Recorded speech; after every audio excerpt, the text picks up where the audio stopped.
12 இருந்த சனி 7.5 சனியில் இது ஜென்ம சனி. வயிறு, முதுகு, அடிவயிறு, கழிவு பாதை, கால், பாதம், முட்டுக்கள், வாகனங்கள் சிறிது கவனம். கழிவை சரியாக போக வைத்து விட்டால் மீனத்துக்கு ஒரு தொந்தரவும் இல்லை. நிறைய நீர்க்காய், நிறைய ஃபைபர், நிறைய பழங்கள், வெள்ளரிக்காய் எடுத்துக்கொண்டே இருக்கணும். கீரை வகைகள் அதிகமாக எடுத்துக்கணும். உணவு தான் மீனத்துக்கு. மற்றபடி பிள்ளைகளுடன் கோபதாபங்கள் வேண்டாம். பிள்ளைகள் வண்டி வாகனத்தில் அதீத கவனமாக இருக்குமாறு அன்புடன் கேட்டுக்கோங்கள். குலதெய்வ கோயிலுக்கு கண்டிப்பாக போயிட்டு வாங்க.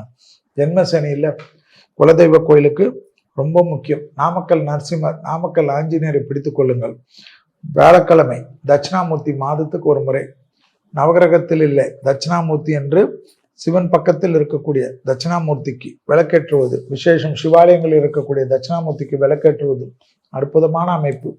அபிஷேகம், ஆராதனை, மற்றபடி ஏற்றம், லாபம், அனுகூலம், எடுத்த காரிய ஜெயம், குடும்பத்தில் பிள்ளைகள் வாகனம், பிள்ளைகள் பழக்க வழக்கம், பிள்ளைகளுடைய தொழில், அதில் மட்டும்தான் கவனம்.